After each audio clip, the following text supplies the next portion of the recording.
Hi, and welcome to everyone. Sorry, let me just get my screen right.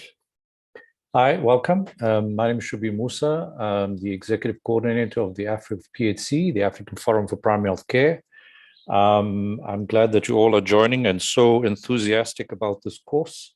We've got 19 people to start with, but I'm sure we'll get more as we're going along. And it's great to see all the conversations and experiences of people who've completed their course. So it's great to have you all with us. I'm going to just give a few moments to see that that certain people are part of the meeting. I think if I can just get in people who are from AMREF to just pick up their hands. I'm hoping to see Brenda and others who are from AMREF. There might be some technical issues that we'll need to just deal with. So if they're not here, then we can perhaps proceed in the next minute or so. So the format, firstly, the format, pretty awesome. Would you want to unmute yourself and tell us what your question is? All right. Sorry, Prof, it's an error. All right, no problem. Sorry, it's an error. No problem. The usual format is that we go through. So before we start, these interpretations at the bottom, please click on it. If anybody wants to speak in French, please feel free to do that. We are going to be breaking into groups. We'll see if we can get some groups going. Mercy, you're with us now. I've just made you co-host. Do you mind if people who speak French, can you please pick up your hand? And Mercy will just rename you to add an F behind your name so that we know that you prefer French group, and we'll see if we can organize that. So please pick up your hand in the next few minutes. So French, please click on the bottom. If you are speaking English, please also click on that, because otherwise you won't hear, and choose English, because otherwise if someone speaks French, you won't hear the English translation. So please use that service. You also have the chat, so please feel free to put in some of your thoughts as you're going along. You can go to more and do that. Just click on chat and you should be able to get going. So that's just getting you around. I'm sure everybody now knows how to put on their videos and audio, etc. So in terms of the process, we don't have still anyone from AMREF. If anyone does, can you please just raise your hand or open your mic and just tell us you're here? All right. So in terms of process, the for Jibo, and I'm just going to tell you this, but we will pick it up later when Brenda and company join us again. You will have to complete the full course. I know some people have complained they can't seem to work with the course and there's some technical issues of it. I've just sent an email with 2 PDFs. They're rather big. In which you can read the material. It's on in English, no French version, but I'm sure you can try and get a translation. But in that, I think there might be a French and Portuguese translation we can inquire with AMREF, but the PDF is there for you to read, and it's big enough for you to read, so it's easy for you to go through.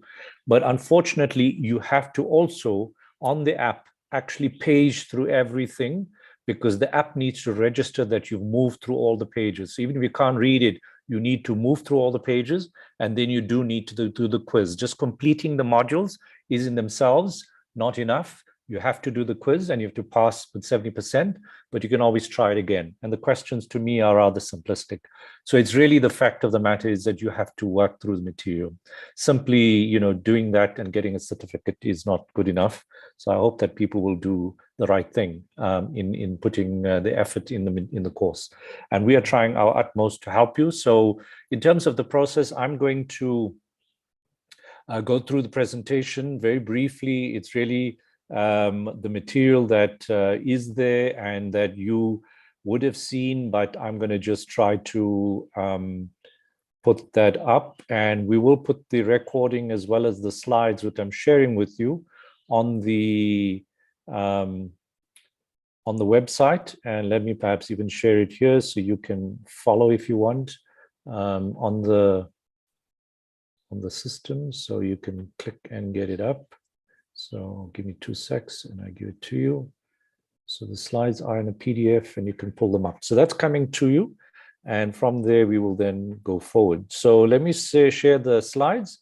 There you have the slides, and it's only about 10 slides or 8 slides. And it's just a page on each of the units, so page or 2, and not intended to cover the course in absolute depth, but to just give you a reasonable sense of what the course is containing, because really you need to go and read, and reading is the only way you're going to actually understand it. And get the best of value out of it. So as a reminder, remember that you click on start, and then from there you click on the modules, which you must, there's another page which you need to click on, and then it'll get you into the modules. And what we're going to do today is run through in the next 20 or 25 minutes the units that this module is based on. So the module is Management in Health.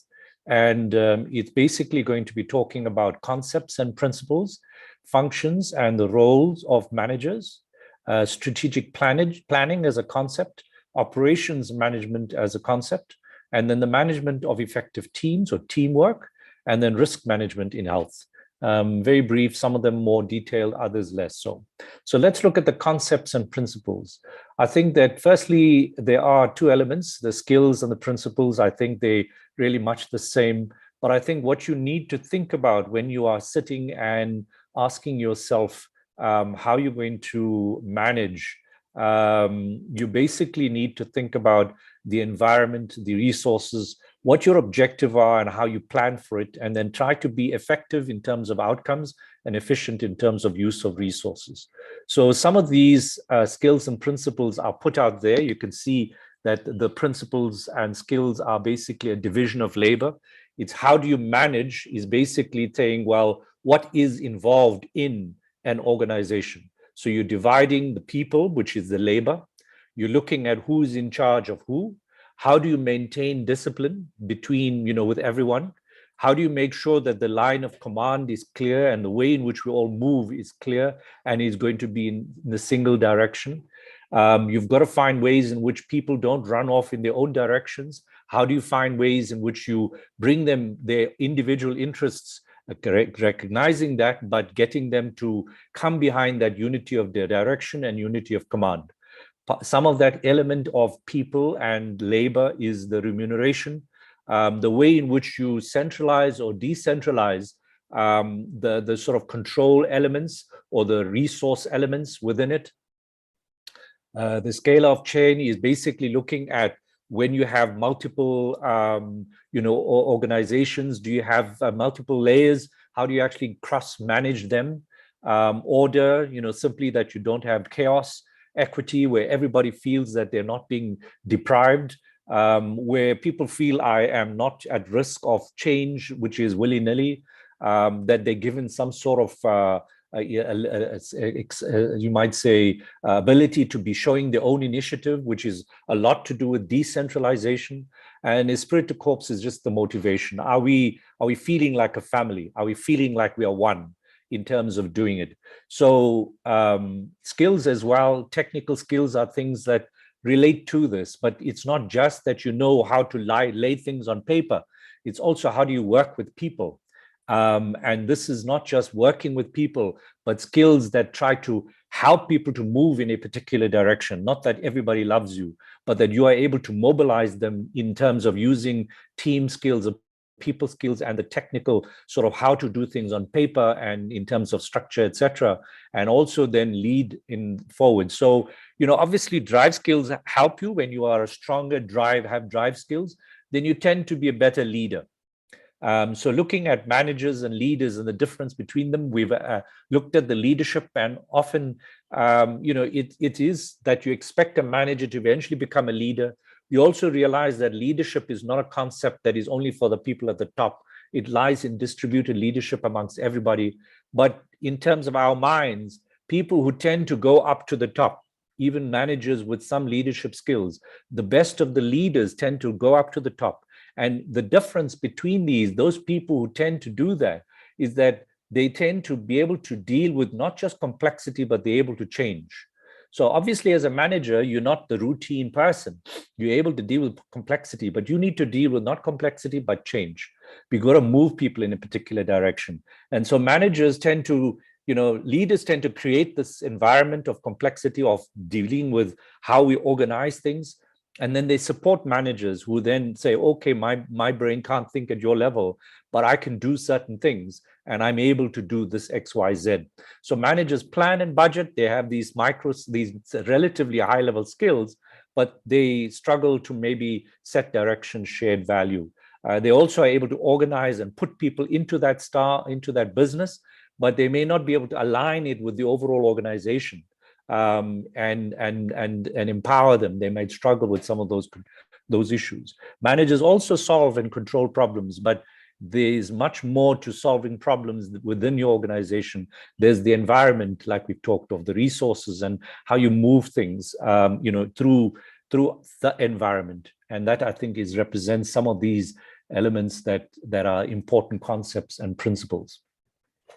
So for you as a manager, if you're going to be there dealing with complexity, the same kinds of issues, managing a business, organizing a business, planning, budgeting, solving problems, and controlling problems, you need to have some skills. And these are often more technical people, team building skills, where you have to be able to sit and look at this inspiring and monitoring and evaluation function. You basically have to plan, get people to focus. You've got to scan and then focus yourself, and you have to know what's sitting in your environment. And often as a manager, even, you are trying to inspire people to actually then align, organize, and then implement. And those are the functions that you've got to then do, and then you've got to see, well, what's the results? So it might be part of that plan, do, act, the cycle. That's kind of how you work things out. Control and evaluate, something like that. So I think the other functions that came up in the course was this one of performance and compliance, where you have this, of functions that involve a whole array of things. And I've just added some elements that are picked up within it. So it often starts with planning, where you're planning, how you think of the decision making through, where you sit and say, who's in charge of who and how much of authority do they have, and you organize the lines of authority, lines of management. And this is the structures and the relationships which you are organizing and making decisions about. And if you're starting an organization fresh, then you have to think through how you're going to put staff together. So if you're going to set up a new business yourself, or have to set up a new clinic, you need to say, well, considering what this clinic needs, what tasks are needed. And you don't start with a job first. You start with what I need to do. Then you sit and divide that up, and you can actually create different jobs out of that when you think about people. And that's some of the flexibility of multidisciplinary teamwork, that you can actually shift and change. Jobs tend to be sometimes very narrowly focused. I only do this and I will not do that. When in fact, in primary care, you have to be flexible. And there are things that can take you up to your full competency. People don't always function at full competency. And in fact, sometimes they slide in terms of their competency. So you need to ask yourself, how are you managing people in terms of their jobs and their competencies? And also, you might actually stretch the envelope. There's many an enrolled nurse who, under the circumstance, has been able to stretch based on support, a supportive environment and training, that is able to then stretch it. But these are things that I think are something more important than just simply a job description as a narrow, fixed construct. But you have to then plan how you recruit, what you recruit, how you hire them, how you deploy them, including understanding the labor law in your country and how to manage that. Also, how you motivate people, that you don't just treat them as people with just rules, and keep them on your side in terms of the overall picture of the organization. You also need to keep people, and then obviously people do need to exit, whether it's retirement or otherwise. So continuing, that process of functioning of management is to direct people, communicate with them. Often there's a bit of clarity about information, whether it's up or down, keeping that motivation that you have running with leading and controlling, and you come back to this. And so it's a cycle of continuous management that you're doing. And you have people that can function at very, at the top right-hand side, people who function in different levels, as managers, where there might be a sort of junior manager or more mid-level manager or high-level manager. And I think this is just something that you have to understand, that the management role can vary. Well, what's operations management? It's basically about the operations. How do you manage the operations? And it is often within an organization, within a unit, and sometimes multiple units. You have to think carefully about, how do I put the person and the things around the person? So this is really what we have to think about. So the inputs are on the one side, where people ask in operation management, what are we putting in there? We're putting, let's say, land and building and labor, which is people, and capital and information. These all go into the system. And then you have to ask, well, how do they then actually work together in terms of a transformation or a process or the operation where they add value? So how does the nurse use the equipment, or the doctor use the equipment, or the community health worker use the systems that are available to then produce an output, which is a service to a person or a goods in a production environment, whereas we are mostly in a service environment. But you'd be asking yourself, well, how many visits are we achieving? How good quality are the visits going to be, etc. So there's a number of elements around that you have to think, well, how do I manage that?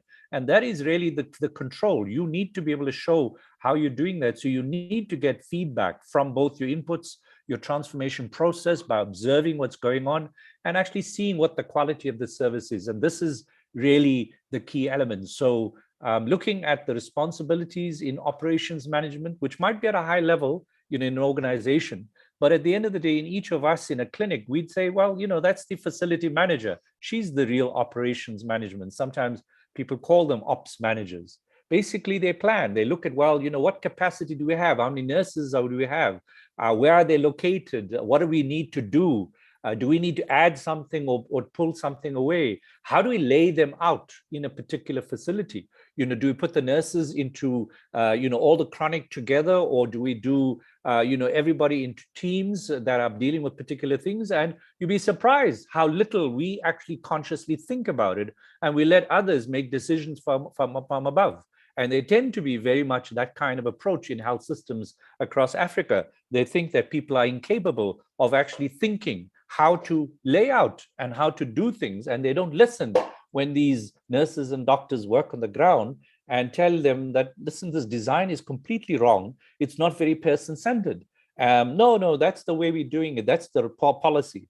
And I think that's really part of the problem. So planning is really important, and it includes things like scheduling. I mean, people tend to think that, don't realize that scheduling is the simple thing of appointments. We don't like appointments, because what we do is we actually like people coming crowding in the morning. And then when we are finished at 12 o'clock, we all go and relax. And we think, well, we did a great job. We saw 100 patients. But what quality did we see? And we use that as an excuse. And in fact, in many of those 100 patients, 50 of them shouldn't have come because they were not appropriately managed. And you didn't think through how you could actually rearrange things so that you think through the way in which service is provided. And I think this is some of the issues in family medicine that we talk to. How do you actually think through the care that is given and the principles around it, so that you don't waste resources whilst giving good quality care to people? And that is more than just clinical doctor sitting in front of a patient or nurse sitting in front of a patient. It is not only about the biopsychosocial dealing with patients, but it's about the practice itself, how it's organized, as well as the community orientation. And part of that is, is this planning, thinking the bigger things through. Well, like I said, controlling is part of it. What is the bits and pieces that you need besides inventory and quality and productivity? You need to be able to look at, costs as well. And you can see that some of these ideas about quality and flexibility and delivery, the way in which it works. Now, one of the things that is not talked of here much, but is a very important thing, is volume and value, or the, in other words, setup, the way you set things up. Often, if you have a very specialized approach, then you tend to have a more special, you might say, approach to it, where you can only see one patient at once. and completely. Now, in a way, that's what the GP does in private care. Is you go into him, you see the person, and you say, right, I deal with everything and send you off. But in the public service, we tend to do things in series, where we say, no, he goes first to the vitals, and then he goes to the nurse to do some sort of triaging, and then he goes to the other nurse to do chronic care, and then if he's got an acute care, we go to the next. And these can become, in fact, not just in series, but become parallel systems, and it can lead to a lot of this problem of poor quality. And it doesn't mean that we have to say, well, only best care is the individual care. But if people work together in terms of how they organize the volume and the variety, that they can deal with this volume and variety, they can say, well, okay, certain things we will deal with because there's very low variety in it. And in fact, we can get that managed in volumes by a particular service. But in fact, if you're looking at, let's say, a person-centeredness, you cannot say acute and chronic are separate, because everybody needs to be dealt with, whether they have an acute or a chronic problem, with the same kind of approach. And so this quickie way of dealing with chronics with repeats is a very big problem. And that's why we have this enormous challenge across the globe with NCDs, where in Africa, we're doing very, very badly because we think very reductionist. We think that everybody can be reduced to just a simple, tick and they go. And we oversimplify primary health care as if it actually is just anybody can do it, even a community health worker. And I think that, yes, we do need to understand that people have capacities and they can add great value. But that doesn't mean a community health worker can become a doctor just because we train them over a couple of weeks.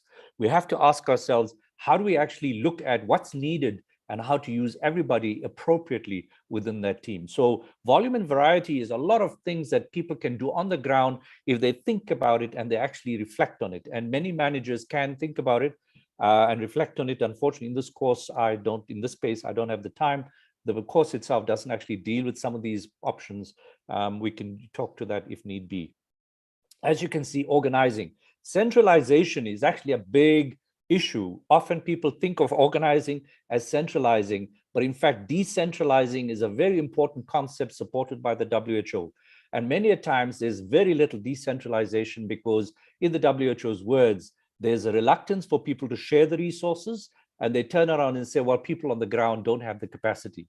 But if you don't build the capacity by sharing resources, you're never going to get this solved. So there's a chicken and egg situation, which I think comes from a disrespect and a patronizing approach by senior level managers who tend to think that they can simply issue a policy, roll it out, and everybody will simply implement in this very reductionist way, and they don't need the complexity. But what is happening is policy upon policy on policy, many times contradictory, and being driven by managers who don't really understand what that policy is, lands up to be very, very poor quality care on the ground. And you and I, as people on the ground, experience it.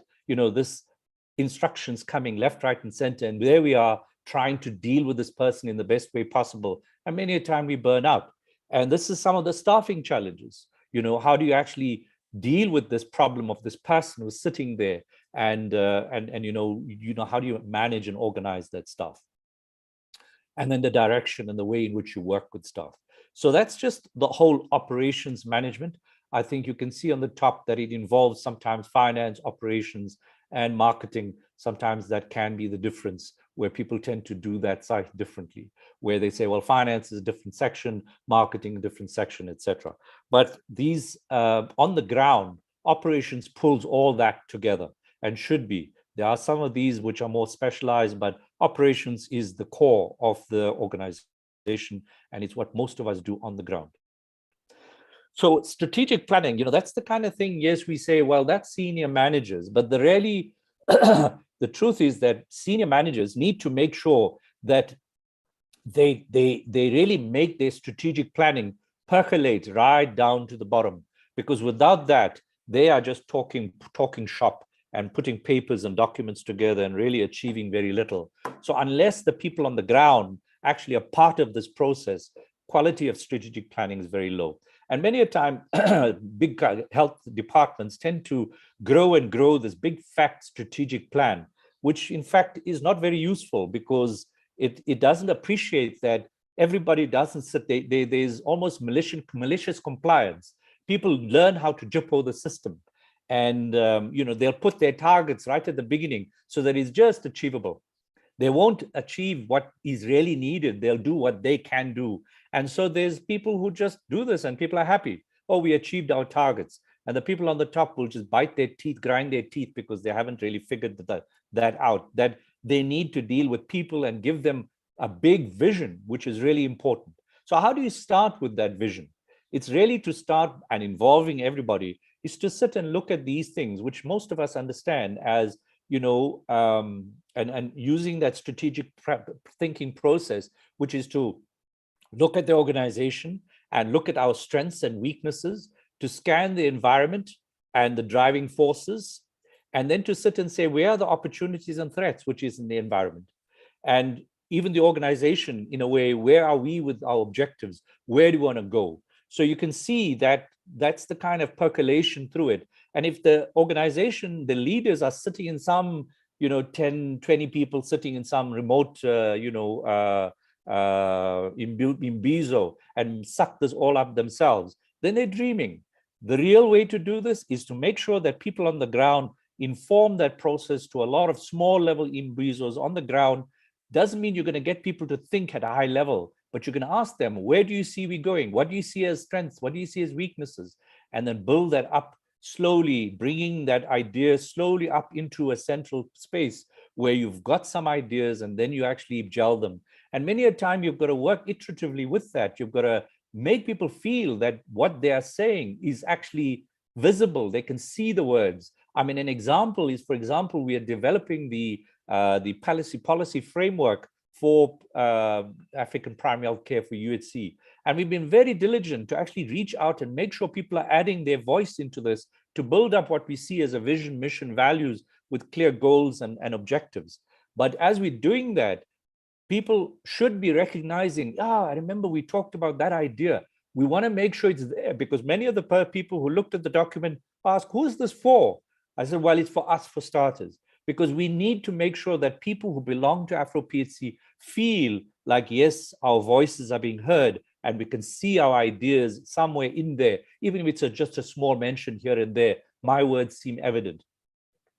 And then we refine it to make it sort of fit into what we want as defined, clear objectives, which the high-level sort of strategists say, well, you need to move in that direction. No problem. But as long as we are taking people with us, and then we are sort of adjusting it, and that's the kind of exact same strategic planning which we are doing in that. And it should be going along with, these strategic options and action plans, and then evaluation is part of it. And I think implementation is a lot about not just doing this as a paper exercise, but linking it clearly to resources. If we want to achieve something, then there needs to be clear resources, and we need to show leadership, instead of running off and doing other things. So it's a very much a iterative thing with the full organization. And many a time, some of the higher level vision, mission, values are more important than getting every detail in every SMART objective right. But it's that makes the organization run and say, everybody feels like, oh, that little poster there that says where we're going, that I remember we were part of, and that drives them. And then they read these things and they see, well, okay, I'm now with it. I know where my job is. I know what I'm supposed to do. And I've supported this. I acknowledge that we went through this, and I feel one with it. So that's the way you go. So clearly, this is part of the process. Strategic planning doesn't work if you don't have teamwork. That's part of this. And the teamwork must be that you're able to make sure people understand and share your vision, and in fact, develop the vision. It's not just the leader's vision, it's everyone's vision. And that there's this respect, mutual respect amongst everyone. And where people feel like I'm satisfied being part of a team. I would like to work together, in this place where this spirit de corps, I feel like, we're a team, we're a family. You can recognize that and feel that. And where you feel, you recognize for the good job that you give, and you share these goals, objectives, and vision and mission, and you feel that you can, take this process forward. So I think this is really key things that we need to be putting into our teamwork. And of course, teams don't work. As you form and reform teams, you get this kind of team development process of forming, storming, norming, performing, and adjourning. And it's basically an idea of how you get teams happening together. I'm sure many of you have come across it.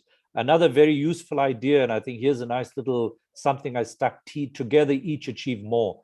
That's the idea. It's Ubuntu as we understand it in Africa. And you've got very different ways of functioning in a team. Some people are compromising, and that doesn't mean that they are accepting. They can be collaborating, which is really your best. People who are doing the wrong things are actually either competing, avoiding, or accommodating, where they don't quite go with it, but they're just doing it sort of passive aggressively.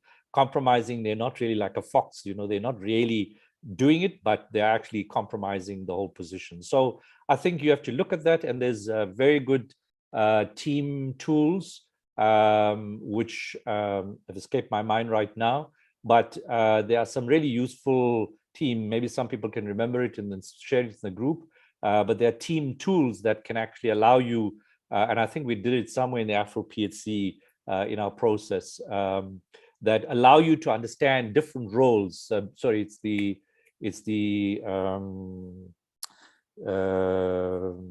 some roles. It's escaping me. The Belbin roles. Sorry, Belbin roles. So if any of you want to Google Belbin roles, team roles, you'll find a really useful resource to actually work out how you fit in. And usually this Belbin team roles is actually about people having different skills, and these skills vary amongst people. We're not all good with people. Sometimes we're good with detail. Sometimes we're good with leadership. Sometimes we're good with other skills. And all of us, we have these different skills, maybe some more stronger than others, but a good leader will see what skills people have and lead those people towards their strengths. And they will themselves know what their strengths and weaknesses and fit themselves into things that they feel they're better at. And in fact, the good real team leader will turn out to be the person who will fit and help where the gaps are within the team, seeing that, there is no one who is there to really make sure that the end detail is dealt with, or there's no one there to inspire us. And that is what we need. So you're going to have to try and manage that teamwork. So think about it. So Anis, sorry, we are going to share the slides and the recording. The slides are already in the group, but they will be on the web page where you found on AfroPHC. So just look there. So going to the last on the presentation, it's risk management. Now, this is an important idea, and it comes from more audits and the fact that you have to think what could go wrong. And it is important, and many organizations tend to focus on it, some not so much, but you need to think, because risks represent your crisis. And instead of managing it reactively, you should be thinking, where can a crisis come from? Where can I find this? Where can it pop out from? And how will I respond to it? It does. So it's thinking like that. And it is about then thinking about when you are doing it, how do you actually set about this process? Well, some of these things that are put out here are a little bit, generic, and they tend to give you some value. But I don't think this comes out as clearly as I'm telling you now, that risk is about not waiting for problems, but seeing them beforehand and actually writing it down that, problem can come from all staff suddenly sick, problem, suddenly fire, problem, no budget, problem, flood, problem. How can I actually plan for it? And that's what the kind of thing. So you can look here on the risk domains, where can they come from? And you've got some ideas. Some of them are big problems, others are smaller problems, but this is risk. And you have to think through these risks and use this kind of way of thinking through. And I mean, there are some risks that are not included, like flood, etc. You have to think very robustly, and this is a nice tool for you to think about, saying, well, where can this risk come from? And then simply like you plan for your plans normally, you have to think, how do I plan for something that is not happening, but could happen. So I hope that is clear enough for everybody, enough for you to engage in the group discussion. If there are any questions, concerns, as I said, this presentation and the slides will be on the website shortly. Okay. Any questions, comments? We are not going to take too many, so please keep it short to questions. Comments and stuff will come later. Otherwise, if there are no questions and comments right now, we can break up into groups. Can I get quickly people who would, oh, good, great, thank you. Have we got an idea, Mercy, of the facilitators per group? Do you think you could, we could ask people who wouldn't mind being facilitators to just raise their hands, and we could just rename them, and that'll be easier in the organization of the groups. So can I ask any one of you who feel that you could just coordinate the discussion, you feel comfortable to do that? If you can, lift your hand up. It would just make us much better in organizing. I think you got about 6 groups. Have you got 5 or 6 groups, Mercy? 6 group, Prof. We have 6. Right. So 6. We'll need 6 facilitators. Right. I'll facilitate one of the rooms. So we need 5 more. All right. So anybody would like to facilitate a group? Can you pick up your hand? So I'm going to just go through it, and if I see some people that I think should be doing it, and any of you who've done the course or have gone through this already extensively, please, it's not about you telling people anything. It's just that you'll facilitate the group and you feel confident enough. Elhadi, can I ask you to be a facilitator? Okay. Okay. I don't know everybody, so I'm going to be just taking. So please, if you can help us by just raising your hand, and we will make you a facilitator, a co-host. Shaibu, can I ask you to be a co-host? I mean, a facilitator.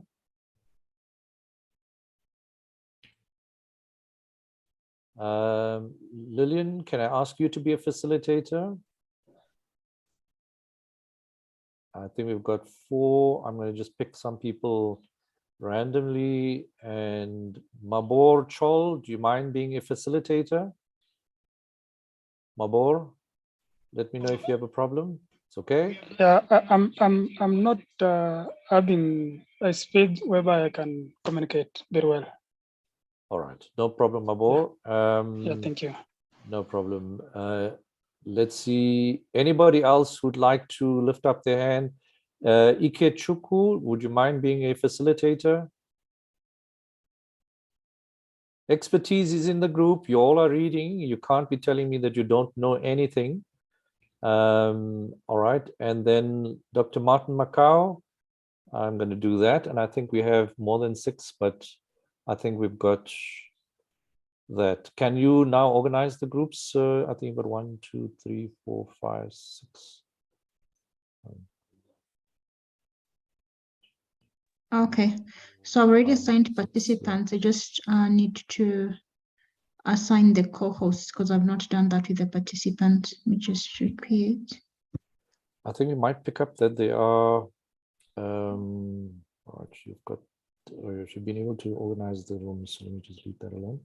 So if you want them to we can just quickly write that. I think that might pick up on them. So we just quickly rename them. That might help. So let me just put an F in front of their names.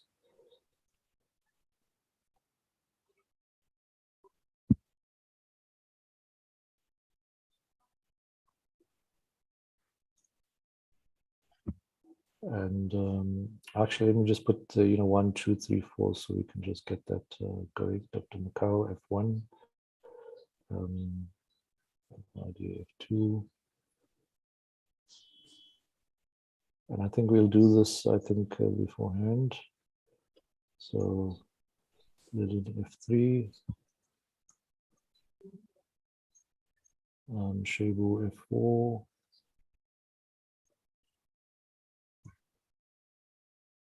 And I think we've got Icheku. Yeah. 5. And then Mercy, you'll do F6. So, Okay. And Mercy, is that making it easier for you? Yeah, I've already assigned each facilitator to a room. Okay, then you can go ahead and just simply, yeah. And then you can just simply organize, open the rooms. You've opened it already, so everyone should Yeah, I've be able already to get in. opened and sent them to the rooms. So Okay, I'll so be you'll joining group room room 1. 6. Right, I'll move around rooms and just see that it's going well. And then, Alexandra, can I ask you to please just help me to assign people to the rooms? Alexandra, you should be able to assign people on the breakout room. Will that be okay, Alexandra?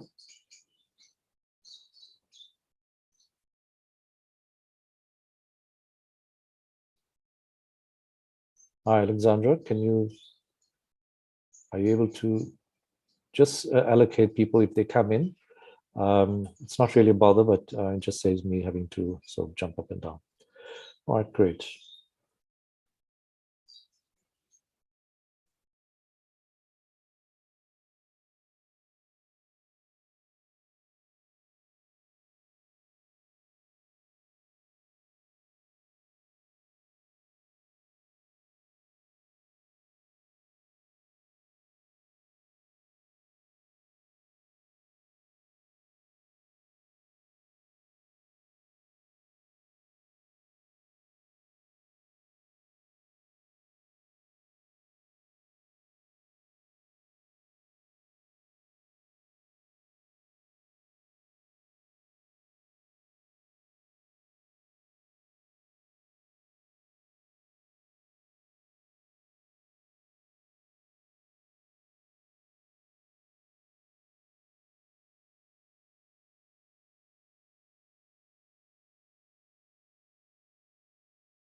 Hello? Hello? Hello?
Hello, everyone. Welcome back to the main room. Let's just wait for the rest of the people to wind up in their groups and join us. Thanks, Mercy. I think we are almost finished. Everybody is kind of joining us. The breakout room's finished. So thank you. Thank you all very much for participating in the case discussion. I know some people have sort of come in, come out. We hope that it's been valuable. We'll have to see, the rating of the value of these group discussions. I think some groups are well facilitated, others are not so well, but thanks for being patient. So let's start with any group. Maybe Mercy, you could start with your group and get some feedback, and then we can pick up on ideas, others share. Anybody else? Or Mercy, would you want to go? Montserrat will give feedback from our group. Wonderful. We basically just centered it around our experiences, so she can give feedback on what we discussed. It's absolutely that. It's a lot of this is about sharing your own thoughts. It's not like as though you are without experience and knowledge. What we have to do then is to see if you are reflecting better with the course. The coursework's helping you to reflect better. And I think that's really the value in it. So please don't think you know nothing. And I'm really pleased that people have dug into the discussion and shared their experiences. Wonderful. So Montserrat, do you wanna unmute yourself and go for it? Good afternoon, everyone. I'll be presenting for breakout room 1. Good. We have a robust group of the health team. We have physicians, health economists, medical students, general practitioners, pharmaceutical representatives, and nurses in the team. Wonderful. So we start the discussion with what's our experience like as a facility or health managers. So the first thing that came up was the issue of differences in terms of operations in both public facilities and private facilities. It was generally agreed that the private facilities are better managed. They provide more services. They take decisions easily as compared to the public facilities. And it was also raised that in terms of quality and quality of services provided and patient satisfaction, the public facility seems to provide more quality, but there is very little patient satisfaction. But since the private sector are more of a profit-driven, they seem to work more with the patient satisfaction, which most times is what people, what patients actually want. Then we also dive into the issue of ethical laying off of health staffs, especially during the COVID pandemic, whereby some facilities just laid off their staff, even without communication, and now resorting to use of locum or employing other staff to cushion the shortfalls. This was generally discouraged and condemned. Then we went into the issue of how do we make the health, the public facilities more effective. In this area, we try to compare both public and private. We find that for the public institutions, there are usually problem of inadequate resources and the inability to take decisions, even when you know what to do. It takes so long. There are a lot of bureaucracy to get to do what you want to do as a manager, as compared to the private facilities.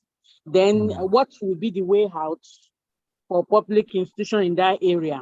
So we came up with the fact that if we embrace the option of collaboration, engaging the stakeholders, especially the communities, the philanthropists, to come to the head of the public institutions in their domain to provide some of these resources, that will help to cushion that effect. Then the other thing is also the aspect of political will and advocacy.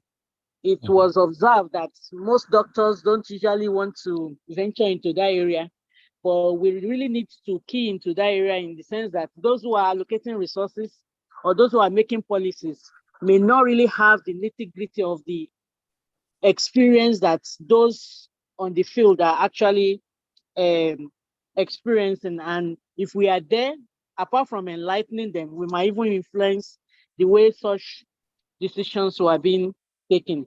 Then we also emphasize the fact that managers must learn to know how to use the little resources we have efficiently and effectively. And though I've forgotten the country that was able to meet their health goal, even with 7% of the GDP, as against the 15% that was agreed at the Abuja Convention. That effective management of resources is also very key, and managers must learn to do that. Then we also talk about the issue of ethics, working with ethics. This comes when we are talking about providing affordable care with affordable costs. For the private sectors, it's found that most times the cost is always on the high side and there is no transparency. There is no way patients can compare what is the baseline. It's more or less of a paternalistic thing. It's only the facility that can determine the price. That in that area, as managers, we should learn to work with ethics. We shouldn't just be focused about only the cost, and there should be enough information for consumers to make decisions. Then emphasis was also laid on the fact that as a private entity, yes, there is always ease of access to finance. They attract the best human resources, and they also were able to strategize as against the public entity. Once policy comes down, even it takes years to even evaluate, not to even talk of re-strategizing, even when things were observed. Then also that we should see ourselves as employees in any situation we find ourselves, that we should lead with legacy. We also talk about the fact that human capital resources is the key factor when it comes to the health sector. So how do we lead people and manage resources, even though our people are also our resources? And that one takes us to the suggestion that we should see our co-workers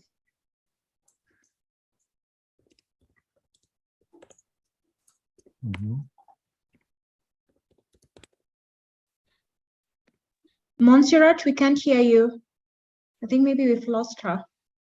But I think the point she was many things. Yeah, so the last point she was just capturing is just that as a manager, you should not only see employees or people under you as just you're the boss and they're under you. You should see them as a partner. And that brought us to talking about teams and how do we work with people in teams rather than seeing them as people who work under us as managers. Thank you. Great. And thank you, Montserrat.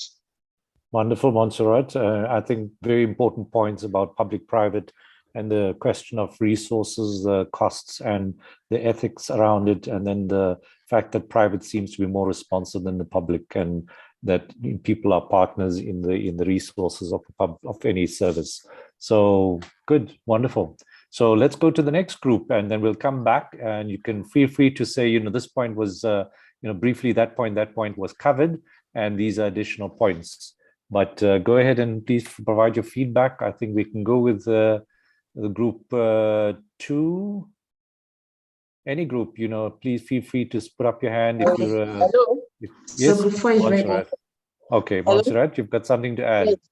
I hope you all got me before I was cut off. Yeah, we got you, but and Mercy filled in a little bit. So well done, Okay. well Thank done, you. Montserrat. Bye-bye. So good. So let's just get some. Anybody else? Anu, So go ahead, before- Anu. Wonderful. Okay. Yes, Anu. Thank you. Good, All go right. for it. Yeah, so so good afternoon, everyone. So I'm going to be sharing the thoughts from or where we worked on the case study around Mama Yemo Clinic is so disorganized. And a brief about the case study highlighted that the facility has so many issues. And then, so the issues that we've identified from the case study is that the facility lacks proper human resource management policy, because if they've actually had a proper human resource policy, all the issues that arose that morning in terms of two staffs taking the same leave without consulting each other and having a proper plan will not have arisen. And also, the two have also taken care staff attitude in terms of communication, in terms of how they are meant to relate themselves, and it will also help them to be more organized. We also noticed that part of the challenges that we noticed was that there are no proper lay down rules, and then there's no sanctions when people err. Then also they don't have proper working and relationship. There's poor communication. Because there's poor communication, they don't work together. They don't synergize when there's no collaboration between them. So if there was already existing collaboration and teamwork among the team, there would have been a place for them to be able to see who was going on leave, and then they will have been able to plan better, and then they will have been proper handing over, and someone that would take over the next person's schedule. So the chaos that happened at the facility will not have actually happened. And then we also realized that there is also no clear procurement or maintenance plan, because if there was proper procurement plan and maintenance plan, when the device or battery for one of the device was not working or it was actually being exhausted, they will have in a trickier system that would trigger it up to them to get the replacement. So it won't have been when it's actually stopped, and then at that moment, and that it has been out of order for more than a month. So it will be at the point of need that issue will have been resolved. It will have been resolved far ahead of time. Then we also noticed that the financial use, there was no proper financial management system. Everything was actually just placed on the officer in charge of the manager of the facility. So we believe that in terms of improving this, we believe that first and foremost, there should be proper human resource. There should be a proper delegating system. There should not just be one person managing everything. There should be a decentralized leadership system in place, where people along the line can also take some level of decision, so that they won't have to wait for the hospital management to take that far. So there should be a leader at each level of across each level. So also they should also have proper communication channel where they communicate to each other. And we notice that they normally have regular meetings, but we notice that the meeting could be better structured, and the meeting should clearly come up with meeting notes which highlights the next steps and key issues and how it intends to be addressed. Also, in terms of human resource management, we notice that they should have been proper record keeping, and about that proper bookkeeping will include duty roster and leave roster. So if these are the key issues that would actually help them.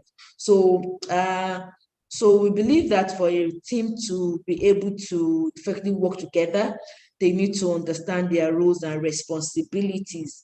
They need to be proper communication channels, and they should actually have systems that places motivation, incentives, and sanction in place.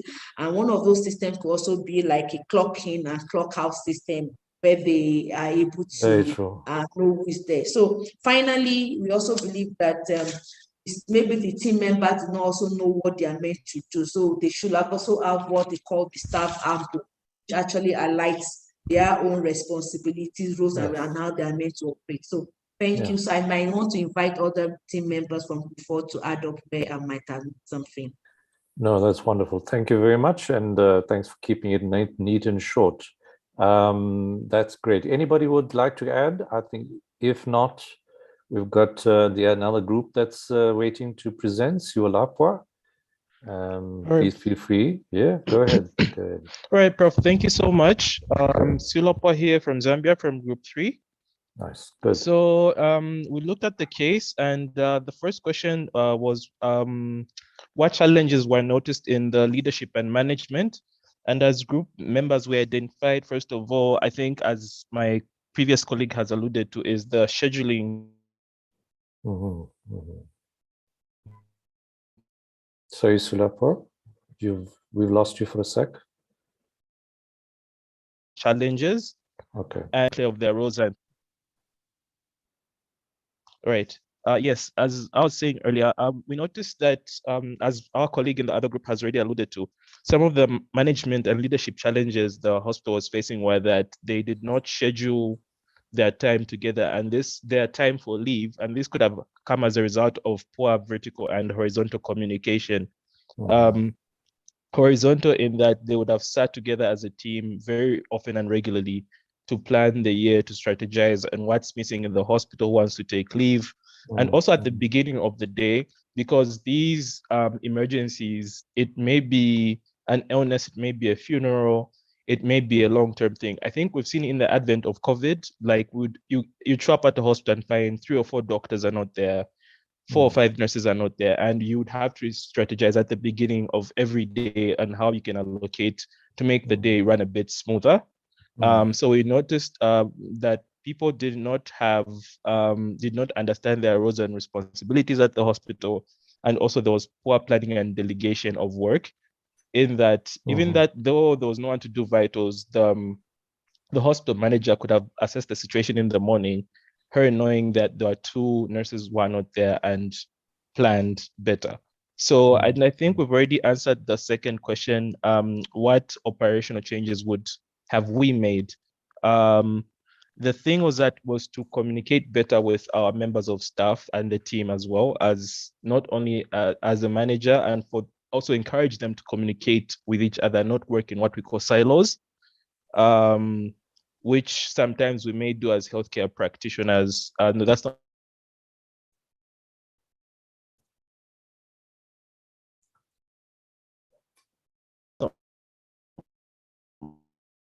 my job. This is not even knowing fully well the situations, and it would be very beneficial if we just, and also people should understand their roles, and there should also be effective risk management in terms of people should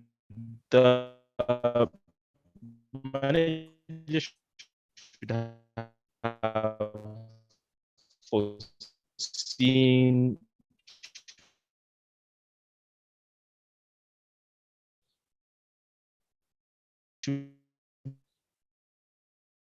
Sorry, Sulapur, we're losing you. Constantly, as health managers, we should come from certain areas in the back of our heads if the institution isn't. And also the last bit in the operational, can you get me now? Yeah, no, we heard it. It kind of it's fine. We got you. I think it's just buffering, so don't worry. It's okay. Carry on. All right. So the other bit was, I think someone already mentioned, is planning for resources at the health institution. And I think this can be done with regular no, should I say meetings, or rather you don't say meetings. Yeah, that's the simplest word I can use. Maybe it can be quarterly, it can be monthly, to see what's missing, what do we need to ask the district for, what do we need to ask our health board for, to help our work run a bit smoother. Then the last bit was I think how can the people at the hospital strategize to make things a bit better for the hospital. And I think they should, the points that came out is that every time we need to undertake environmental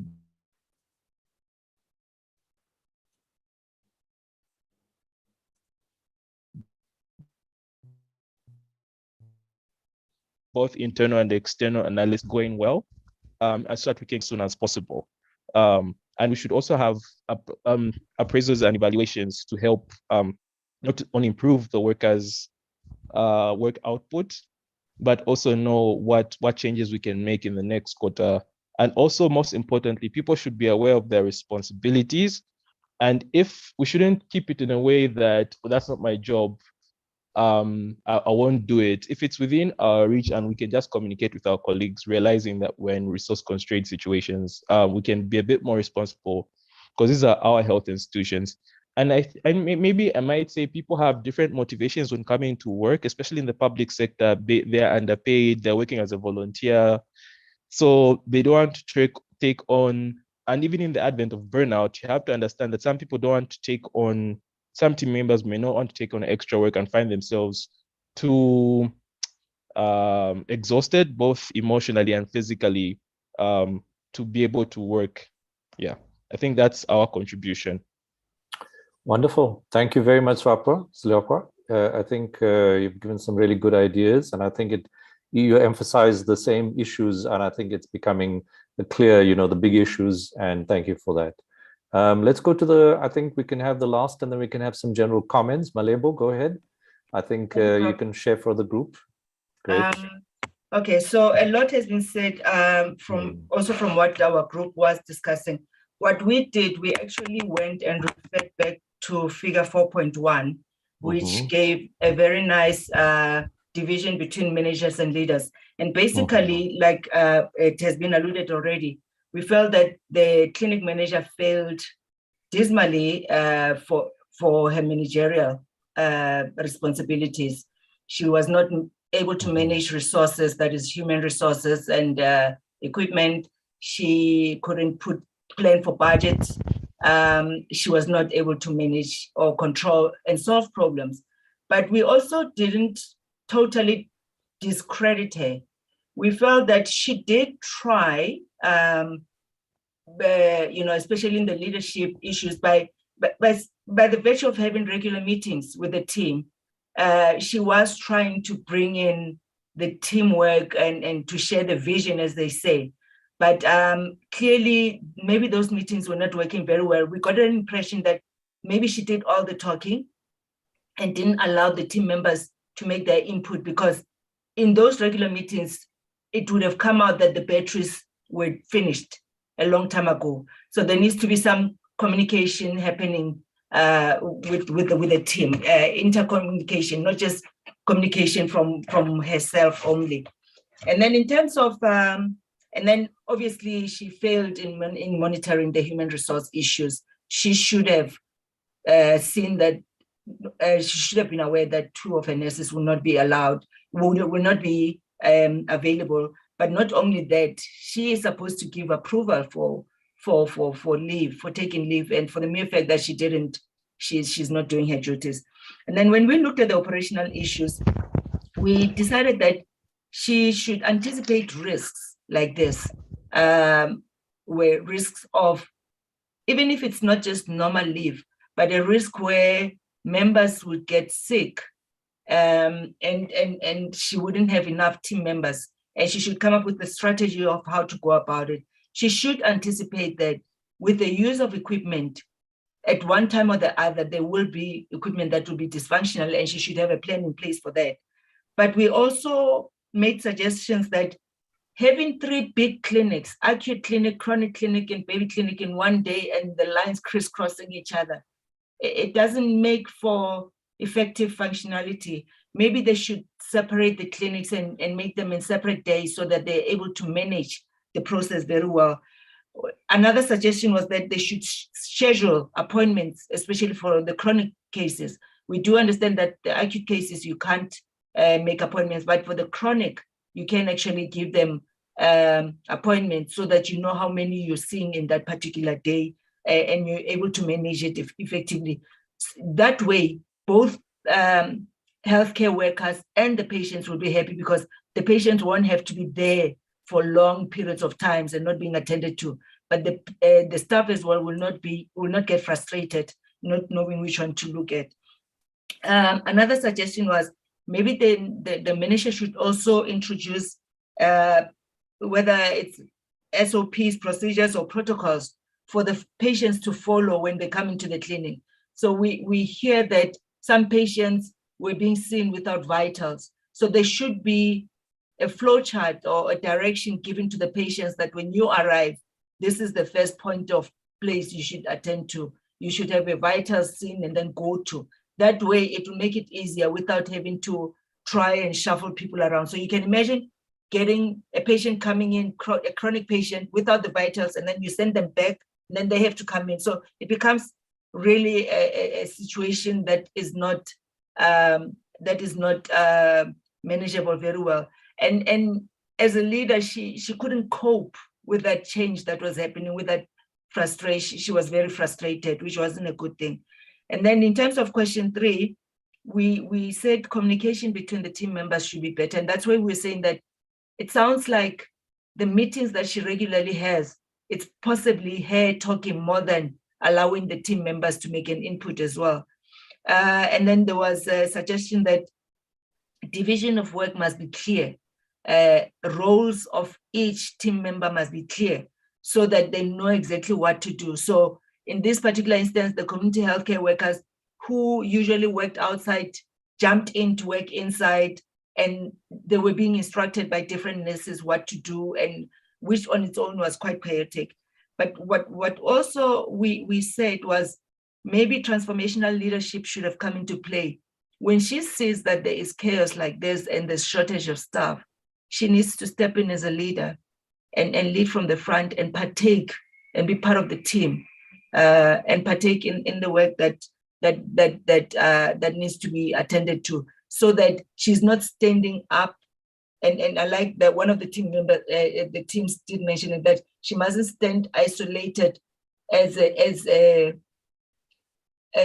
manager and not be part of the team. She should be part of the team and she should participate in the whole thing. And that way, that will motivate the team more. But we also said, just as a last point, that she wasn't failing dismally. She did manage to motivate her people, for the mere fact that they were able to go up to her. The nurse was able to go up to her and say, look, the batteries are finished, and she was able to solve the problem immediately. It means that she's accessible, and she motivates them enough to say that if we've got a problem, we can go to her and she will solve it. So it wasn't all that dismal. There's some good points to it, but yeah, generally, she could have done much better. Thank you. No, thank you all very much. And I think we'll stop there. Time's running out. And I'm just going to try and just recap some of the things and try and link it back to the idea of this module and what we really need to get out of it. Firstly, I want to stress to everyone, I've done an MBA, and that's a very high level course. And I think Mercy's also done something like that. So in a way, I want to tell you that be very careful that, or think about this in the course that you're doing. You're getting familiar with some terminology. It's actually providing you a fair amount of information. It isn't an MBA, but it is something that is giving you familiarity with some of these concepts and that are spoken of. And it's important not to be fooled by MBA speak, so to say, all these high sounding names or of terms and issues. You need to understand what it is, and you'll be surprised amongst you, a lot of you basically working in small facilities had simple ideas based on your own experience of what you're doing and works and doesn't work, that actually do make things work. And you would just simply need to be helped along to think more robustly. Sometimes that comes from experience, but in this course, we want to give you this understanding so that you can dig your brain a bit better and actually get to that kind of experience without having to go through years of tragedy. So take it as that. Do not let yourself be intimidated by all these statements, all this MBA speak, so to say.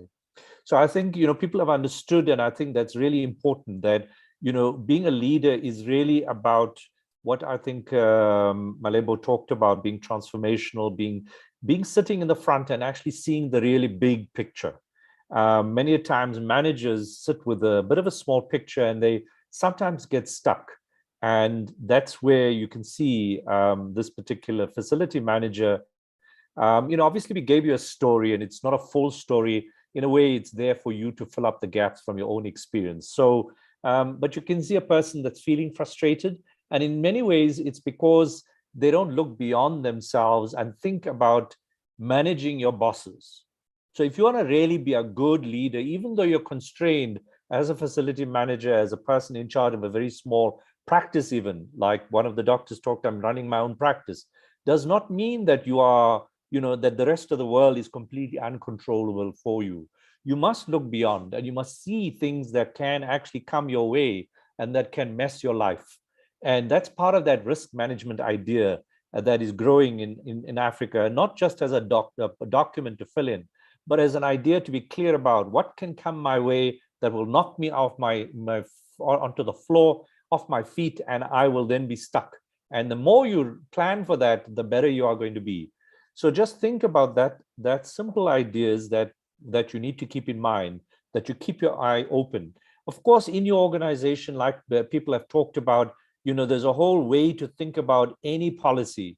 An organization in itself has different elements, and we know of them. There's a department, HR. You were going to do HR sometime soon, and you'll probably look at that more closely. But there's finance and procurement sometimes, and IT, and then there's sometimes facilities management or other elements of the organization. But those tend to be the bigger ones. You might have a special operations management, but usually that's the core to the business. So you have these different departments. All units everywhere have to sit and ask, what is the way we organize this place? And that is really the key, where you say, who's in charge, who's at this level, who's at that level. And most of you have that sense when you're talking to an organogram. That's where you kind of relate, oh, okay, this is how the organization is being built. But you need to think about not just where people are, but who is in charge and how many people are in charge and what is the authority each layer has and how much is the sort of authority and the accountability and the resources, because authority is, well, what do I have in charge? And this is some of the things that we need to think about in this case study, is that too much of authority is at the top and too much of responsibility is at the bottom. And one of the things we want to advocate in African PHC is that please give more authority to the frontline staff, because they're capable if you give them a clearly limited, clearly defined area and a responsibility and authority. And we encourage that. So in that space too, there must be some latitude for them to be able to look beyond, at the question of exercising their leadership and be given the resources to do that and being encouraged to be part of it. This manager looks like she doesn't really have a good clue of what is the bigger picture, with the objectives of the department, how she can have the ability to respond. And people talked about all these ideas. And what I think is the big thing that I would tell you, all of you, is that these are skills that you just have to learn the technical issues, but a lot of it, you know that, the technical skills, and we're going to come to more of them. So in terms of a manager, you know all this, you do it every day, and you kind of have to remind yourself regularly, when you take a particular task, how do you actually plan, whether it is your staffing, whether it is your finance, exactly how are you managing each task, and you break it down very clearly. And it is with the same idea, scan, focus, and then plan on that focus, and then try to mobilize and organize, try and then implement. So these are not complicated ideas.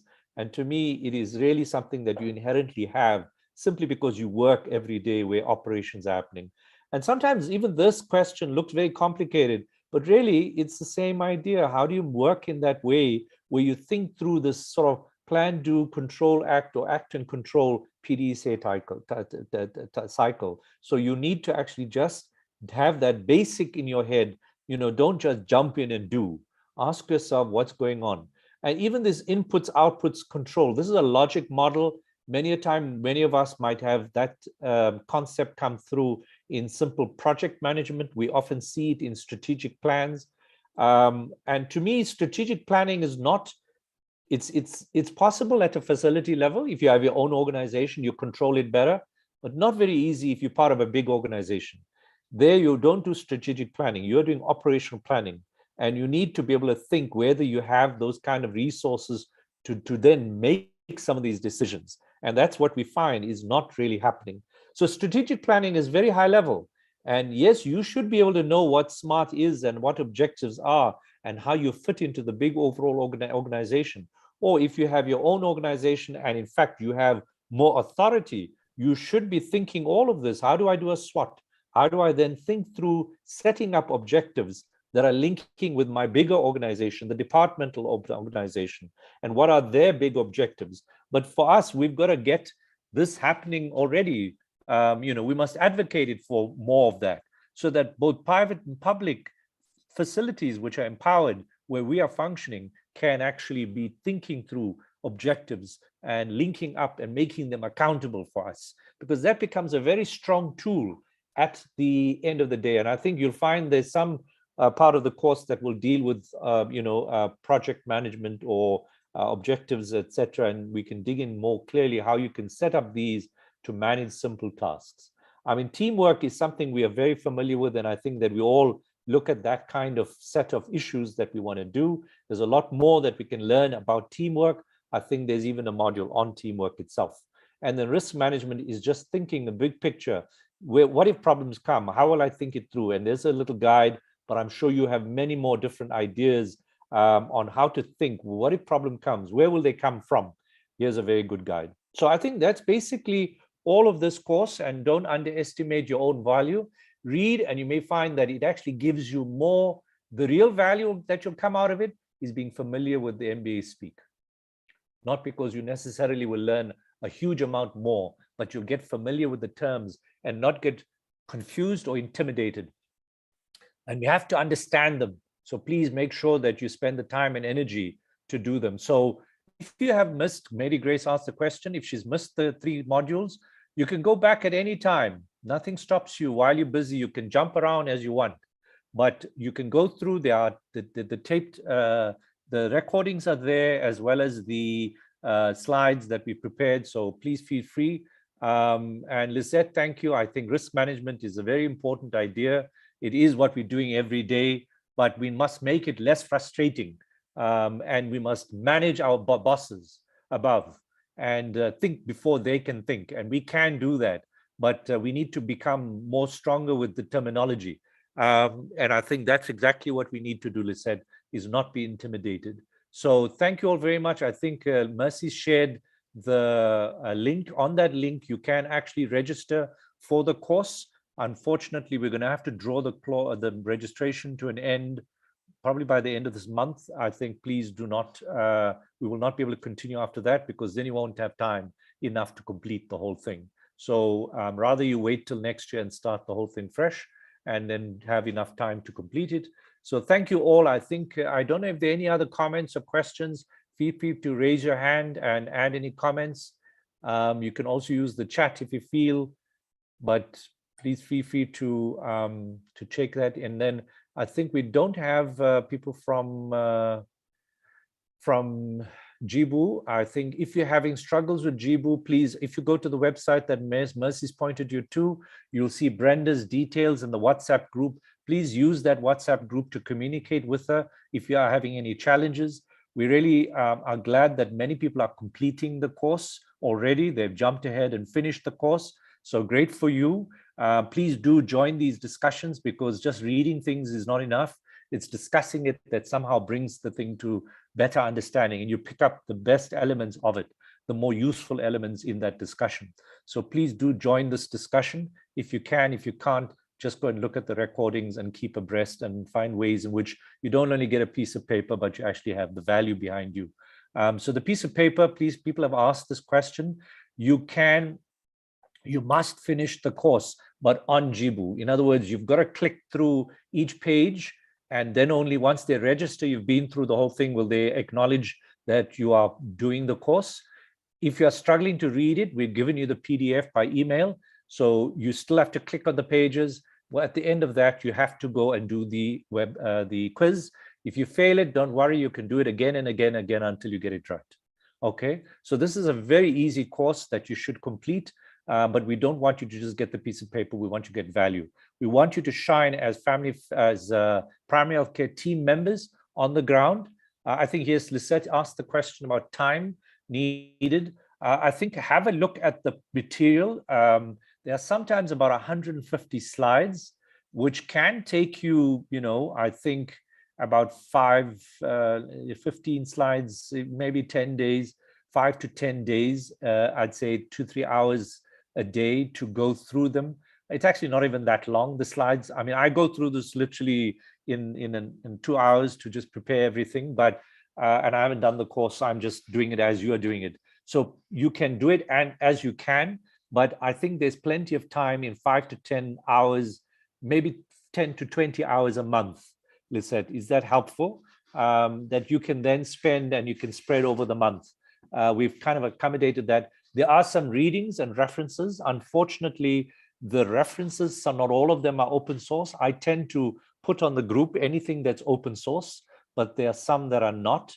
I think that if you go and pick up a book, there's one that's called a 10-day MBA, which I think is really helpful, that you can grab, and it's easy and it's got a lot of very valuable information, and you can easily, get into that. And it does cost a bit, but you can get it online, I imagine. So I hope that that helps you. If you have a library, you can try to access some of those books, but on accessible to you online, free, is only the stuff that I'm sharing in the Google group. So please, if you're not in the Google group, just ask why. Probably only because you haven't registered for the course, and you should be able to get some leeway. Please, if you are getting questions and comments, I don't want to bombard you with emails, but we want you to actually reflect. So we'll only send 1 or 2 emails in between, just to prompt you to start reading and get you going. So with that, let me stop here. Mercy, any comments? And then we can close. Yeah, mine is just to thank you, Prof. Shabir, and thank you everyone for taking the time to do this, because the most important thing to do is to build capacity. And that's what we are doing here. So anything that you don't understand in the course, go back to it, because I realized even the case that was we were discussing today was to do with operations management. And that is not taught in a lot of courses, but we have it here. Go through it, understand it, ask questions, because it's the day-to-day management that really baffles people and makes people unable to do what they're supposed to do. So mine is just to encourage you to keep going. It's a very good course. It has good material. Keep reading, keep discussing, and keep engaging. Thank you. And if I may add to that, I think the course is very generic. It's for all managers in health, but we want to try and help you by focusing on it at a primary healthcare level. And we want to have discussions around that kind of cases and your experience in that kind of space. So the group discussions, are challenging, but really we want to encourage it, because I've seen some really wonderful sharing of their own experiences. And you can see from just the feedback that some really great discussions have been had. So I really appreciate that. And I do apologize if some groups are not as good as others. But we hope that coming together and sharing also adds value for you. So please be patient. Elhadi, you'll be last, and then we'll close after that. Thanks, Elhadi. Okay. Thank you, Prof, for this very informative session of today, as usual. I'm so very grateful that I have you today here. I want to just comment about demonstrating of integrity within the teams, because a good leader knows their inner value and act in alignment with them is very important to ensure within our teams in health systems. And I think this integrity helps to foster a healthy relationship with everyone elsewhere. This just my comment, and thank you again, Prof. Shabir and your teams for this very informative session. Thank you. No problem. Thank you. And I think this is really important. We want to build a kind of teamwork and lead by example. So I think this is a wonderful place for all of you to be. And I'm really pleased at the variety of people that we have involved. I want to urge you all, please, if you have not joined AfroPHC, please join. And if you have not gotten involved in the other activities, Mercy's managing the policy workshops. If you think you can add value, if you want to join that workshop, please do. And there's so much other research, etc. So please do join, do make use of it.